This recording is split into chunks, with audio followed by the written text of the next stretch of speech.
Hello everyone, welcome back to SB Living. This is the place for slow, seasonal, and spiritual living where we celebrate food, faith, and family in the everyday. So it's about that time to take down the summer harvest and the garden transitioning to fall. We've had tomatoes all the way through the end of September, and so taking them out, I still have a lot of green tomatoes on them, and so we're going to be actually taking them off. We're going to be preserving them. We're also going to be organizing them by color, so the deepest red to the orange to the green. So my kids helped out with this, and what this is going to do is just help us know what to eat first and what needs to still ripen, either on the table or in the refrigerator.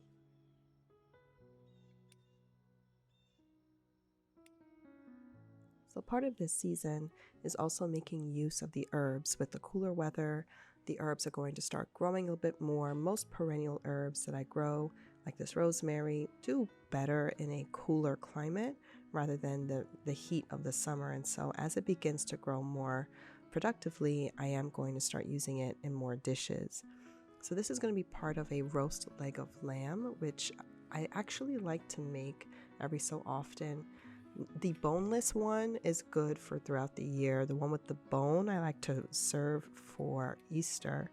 The bone itself actually makes the lamb cook a little bit longer, and with the flavoring and everything, it's just better for more of like a holiday. Whereas the boneless leg of lamb, it cooks faster, it's easier to make. All you need is some rosemary. I'm chopping some garlic, season it up, put some twine around it, and within an hour or so, you have a nice dinner. You could use this for any weeknight, or I'm using it especially for the weekend, just because it's a little more special. It's good for family meals. It can serve a lot of people, and it tastes delicious. I'm a fan of lamb. We actually, growing up, had lamb more often than usual. I think nowadays people really stick to chicken or beef, especially in the States. But lamb, rabbit, fish, these are all more popular and staples in the Mediterranean diet. So when I make this, it's really hitting true to home. And again, super easy. You just see me rolling this up.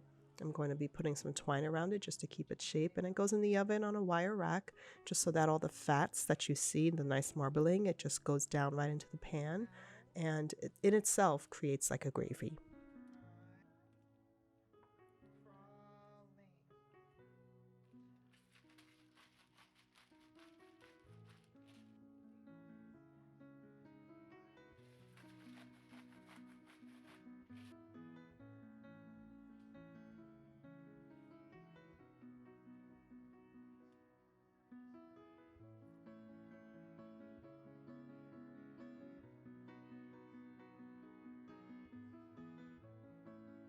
So I've come to realize that cooking any roast, whether it's this leg of lamb here or chicken, you really want to do it on a cookie sheet with a rack or something that allows some distance between the actual meat and the pan. What this does is that it allows the heat in the oven to circulate more around and gives it more even browning. It also helps to cook it more evenly so that the meat on the bottom also cooks through. Sometimes you get that undercooked area on the bottom, and you just don't want that. So it's interesting how we're already a month into the fall season and I was still having tomatoes and cucumbers grow.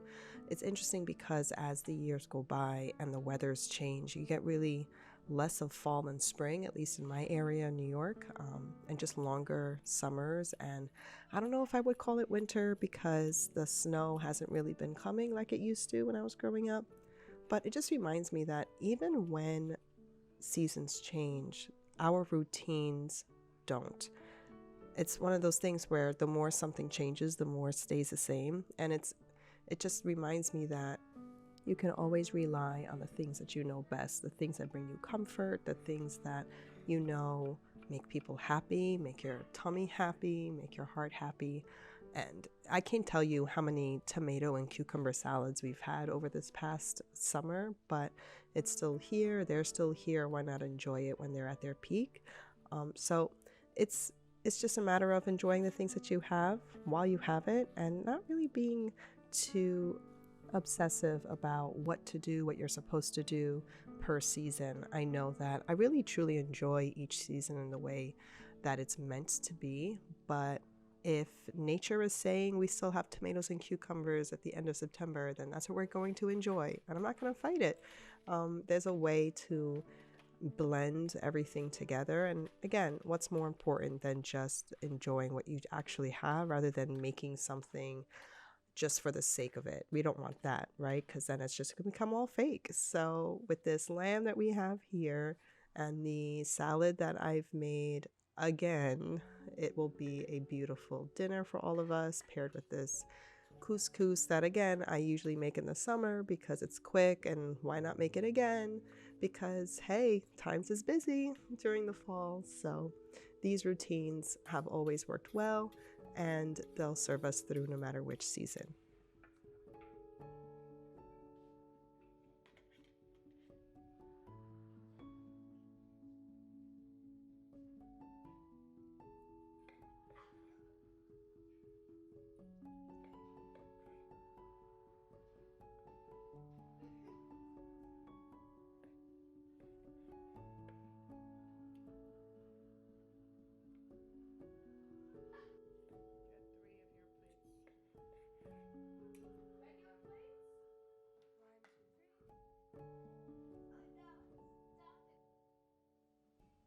So I always like to say that my house is perpetually in either spring or fall. We don't really do a lot of decor. When we bought the house, we decorated it once and now just rotate a few things, whether it's the seasonal wreath or the actual produce that we buy that's in season. That itself is decor right there, right? The butternut squash on the counter, the pumpkins on the table, that means it's fall. Or if it's, the tomatoes and cucumbers, like I said, that means it's summer. So anything that is natural to what you're going to use anyway, so that it's not just bought for the sake of it looking pretty, that's kind of where I'm at. Not everybody's like that. Not everybody, wants things to be just practical. But for me, that's what works. Even it comes down to the tea. When it's in fall season, it's about those deep, rich black teas that I like. When it's the summer, it's very herbal. When it's the spring, it's more floral. So just use what makes you happy, but also when you actually consume something, it becomes part of you, and that is the truest connection to nature that you have.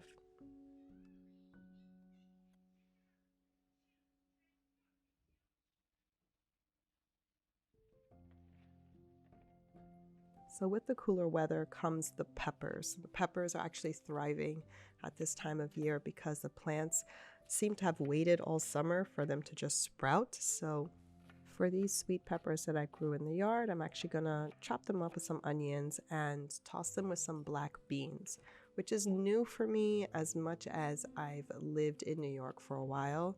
I'm still learning more about Hispanic cooking and flavors. Mediterranean flavor profile works much more naturally for me, and so when I think about black beans or peppers and onions with that Hispanic edge to it, it's always a little bit beyond me, but I do have a craving for it once in a while. So this is something I'm trying to do just to, jazz up our meals a little bit. This is going to go with some blackened cod. I'm going to attempt to blacken it in my skillet. I'm going to use herbs like paprika, some cumin in the fish, and to support that with the side here with the beans, I'm just going to sprinkle some of those herbs as well, and it'll all come together in a very light meal that we like to enjoy again on our usual Fridays. But anytime that you want to have a lighter meal, or you just want to fast, or remember certain holidays throughout the liturgical year, a meal like this really just hits all the marks.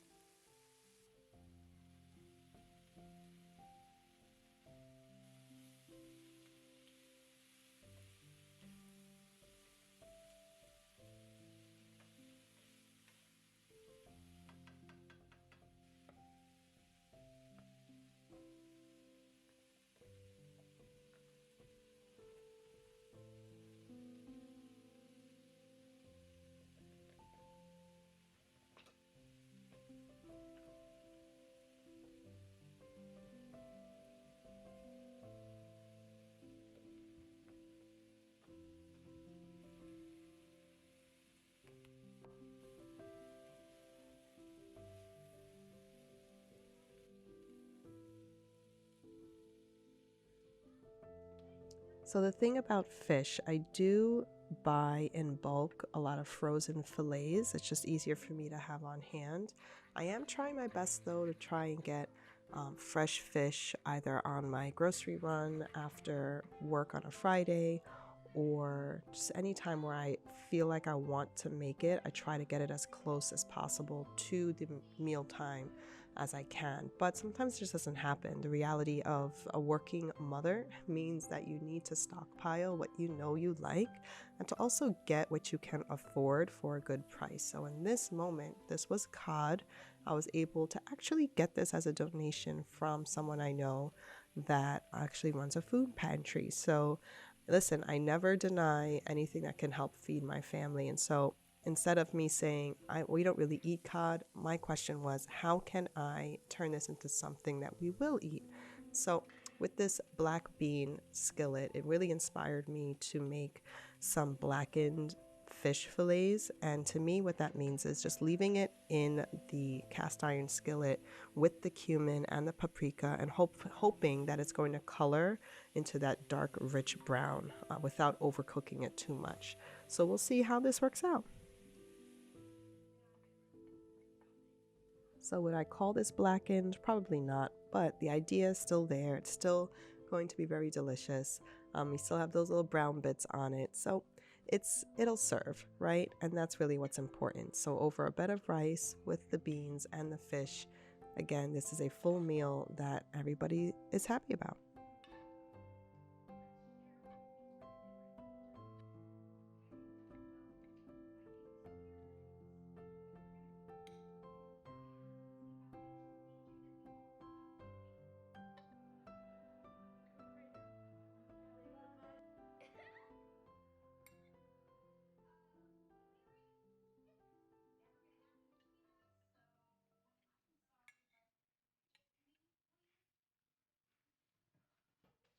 All right, so it's more roast chicken time. As you well know, roast chicken is a regular. It's easy. It's the thighs bone in with the skin.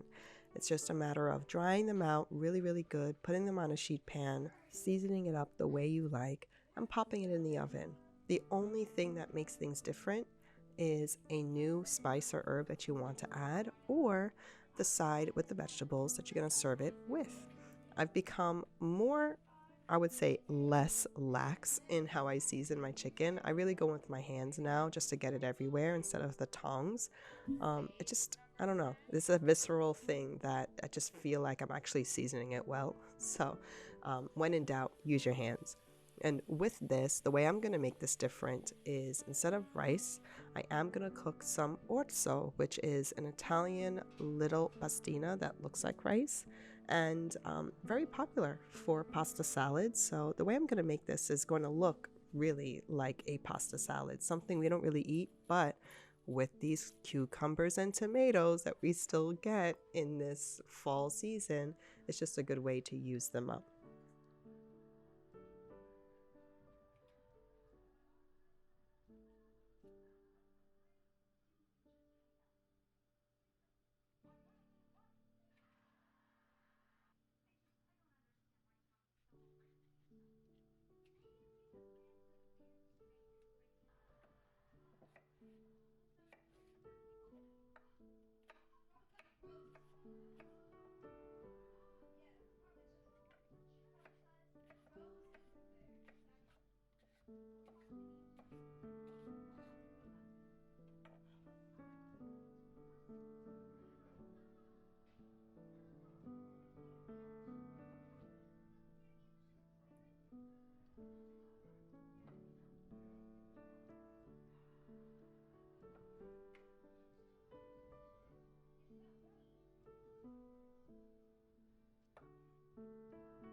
So since this is a side, instead of 2 pounds of it, like I usually serve for my family, 2 pounds of pasta. This is just going to be the 1 pound because it will be tossed with the vegetables, the tomato, cucumber, and onions, but it'll also be served as more like a side.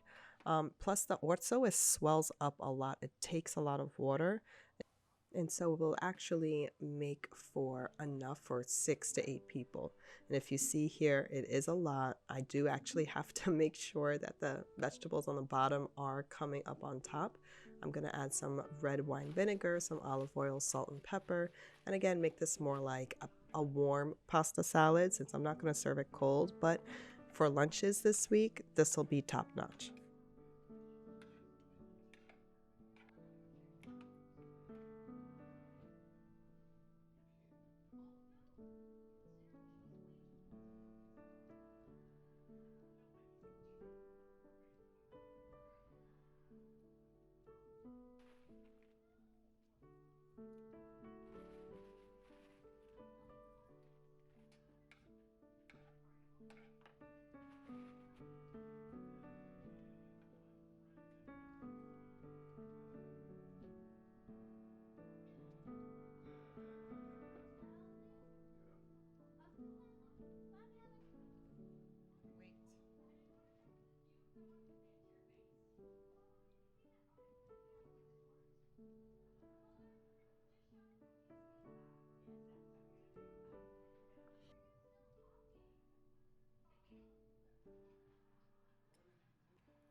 So you know what I was saying about even when the seasons change, things remain the same? This is true.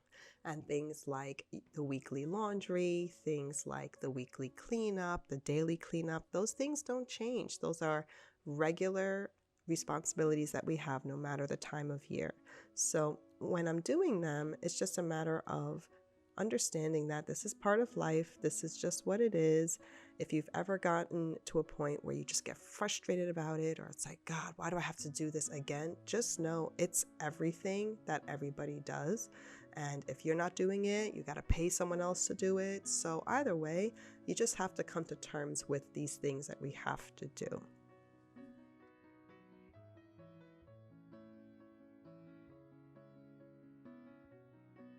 So I love repetition. Repetition is good. It's comfortable, you know what's coming, there's no surprises. And I'm saying this because this is the second time this month that I'm making this pot roast. So I want to say about 2 videos ago, you saw me make this. I made it early in the morning because on that particular day, I knew that I wasn't going to be home. And so I started making a pot roast at 5:30 in the morning. But for now, I'm actually making this on a regular weekend, and I'm making it this time with the vegetables in the pot because I do have the time to take advantage of that. So I'm just seasoning it up the way I did exactly the same as last time, salt and pepper, browning it really good, and then I'll show you when and how I add the vegetables in later.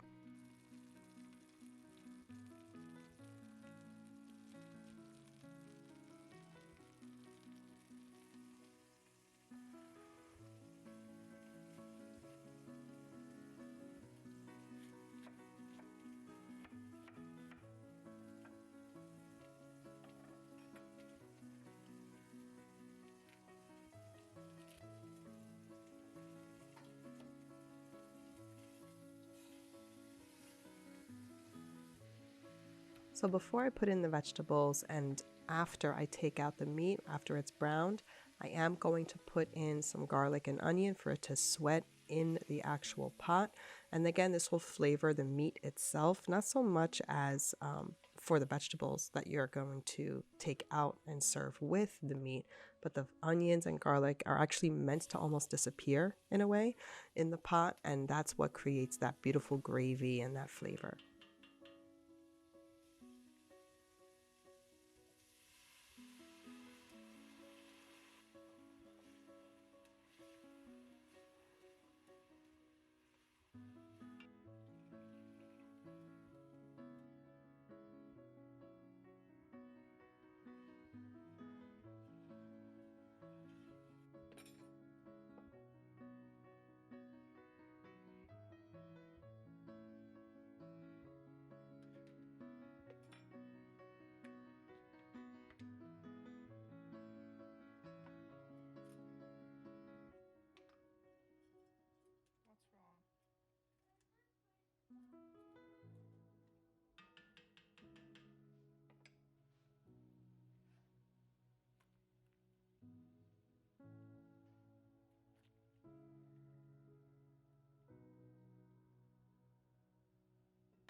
The vegetables are going to be your standard root vegetables, potatoes and carrots. So I actually like to use things that have to be used up first. It's not like something where I'm going to go out and buy vegetables just for a pot roast. I always have potatoes and I always have carrots. They're in 5 or 10 bound bags all the time. So I always have them, and so I will always use them. So I'm just going to cut them up in larger chunks, and when I take out the pot roast and the meat comes out, I'm actually going to add in the vegetables on top and do a slight toss, but really allow them to sit more on the surface of the meat to allow it to steam without it being disintegrating too much into the actual broth.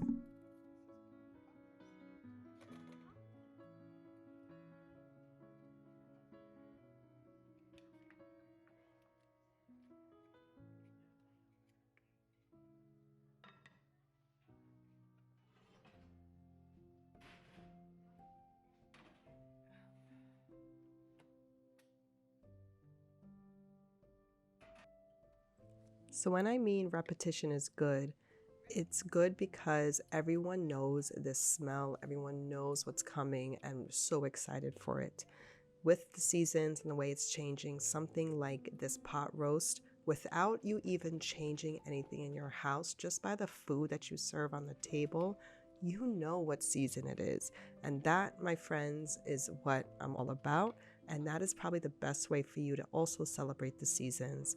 Same thing with special meals on certain holidays, Memorial Days, or feast days throughout the year. Make the meal meaningful and you don't have to do anything else.